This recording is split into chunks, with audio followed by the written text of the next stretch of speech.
కాంగ్రెస్ కు 10 బీజేపీకి 5 ఓట్ల పరంగా రెండో స్థానంలో ఉన్న బీఆర్ఎస్ కు దక్కేది ఒక్క సీటే. తెలంగాణ ఫలితాలపై ABP news C voter opinion poll. ఏపీలో టీడీపీ కూటమి ప్రపంచం 25 లోక్సభ స్థానాల్లో 20 కూటమికే, 5 సీట్లకే పరిమితం కానున్న వైసీపీ.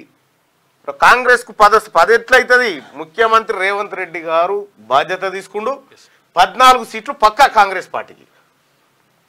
లోక్సభ ఎన్నికల్లో తెలంగాణలోని మొత్తం 17 సీట్లలో అధికార పక్షం కాంగ్రెస్ 42% ఓట్లతో 10 సీట్లను కైవసం చేసుకుంటుందని ఏబీపీ న్యూస్ సీ ఓటర్ తాజా ఒపీనియన్ పోల్ వెల్లడించింది. మంగళవారం ఈ సర్వే ఫలితాలు వెల్లడయ్యాయి. వీటి ప్రకారం ఓట్ల పరంగా 27% వాటాతో కాంగ్రెస్ తర్వాత రెండో స్థానంలో ఉండే బీఆర్ఎస్ కేవలం ఒక్క సీటుకే పరిమితం అవుతుంది. 26% ఓట్లను సాధించే బీజేపీ ఏకంగా 5 సీట్లను గెలుచుకుంటుందని, మజ్లిస్ తనకున్న ఒక స్థానాన్ని నిలుపుకుంటుందని ఈ సర్వే అంచనా వేసింది. వాస్తవానికి బీజేపీ ఎన్ని సీట్లు గెలిచే అవకాశం ఉంది? ఎందుకంటే ఇప్పుడున్న పరిస్థితిలో ఒక ప్రమాదం ఏముంది కాంగ్రెస్ పార్టీ కంటే, BRS vote bank BJP convert అవుతుందా ఏందనేది ఒక ప్రమాదం ఉంది. ఒకవేళ అదే గనక జరిగితే అతిపెద్ద ప్రమాదం ఏర్పడుతుంది కాంగ్రెస్ పార్టీకి. భారతీయ జనతా పార్టీ మెజార్టీ సీట్లు గెలుచుకునేటువంటి అవకాశం ఉంటుంది. ఇప్పుడు ఒక మాట మనం చూసుకుంటే, ఇప్పుడు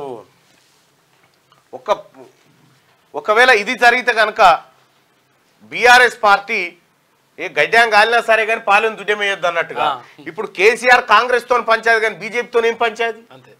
బీజేపీ వాళ్ళు ఇలా గుంజుకున్నది ఏం లేదు కదా. అందుకోసం ఇక్కడ బీజేపీ, కాంగ్రెస్, బీఆర్ఎస్. సపోజ్ మనం ఒక విషయం చూసుకుందాం. వరంగల్ సీటే ఉంది. వరంగల్లో Aruri Ramesh BJP candidate, Congress Kadiyam Kavya, BRS నుంచి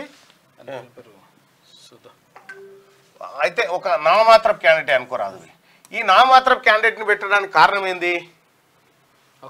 ఈ ఓట్లు ఇటు డిస్ట్రిబ్యూషన్ కావడం కోసం. మీరు అన్ని నియోజకవర్గాలలో చూడరి. ఇక్కడ భువనగిరి తీసుకోరి.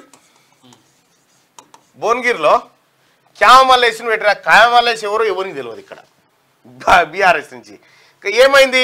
బలమైన అభ్యర్థిగా బుర్ర నరసయ్య గౌడ్ ఉండడంతో ఈ ఓట్లు ఇక్కడ ట్రాన్స్ఫర్ కావడానికి ఇట్లా టీఆర్ఎస్ పార్టీ అభ్యర్థులను చాకచక్యంగా పెట్టి ఓట్లు బీజేపీకి ట్రాన్స్ఫర్ కావడానికి ఒక పెద్ద వ్యూహం పడినట్టుగా కనిపిస్తూ ఉంది. ఇంకా ఇదే కాదు, చాలా చోట్ల ఇదే పరిస్థితి ఉంటుంది. మీరు చూడండి, చాలా చోట్ల ఇదే పరిస్థితి ఉంది. మొత్తానికి బీజేపీ సీట్లను పెంచే కార్యక్రమం బీఆర్ఎస్ కేసీఆర్ తీసుకున్నట్టుగా కనిపిస్తూ ఉంది.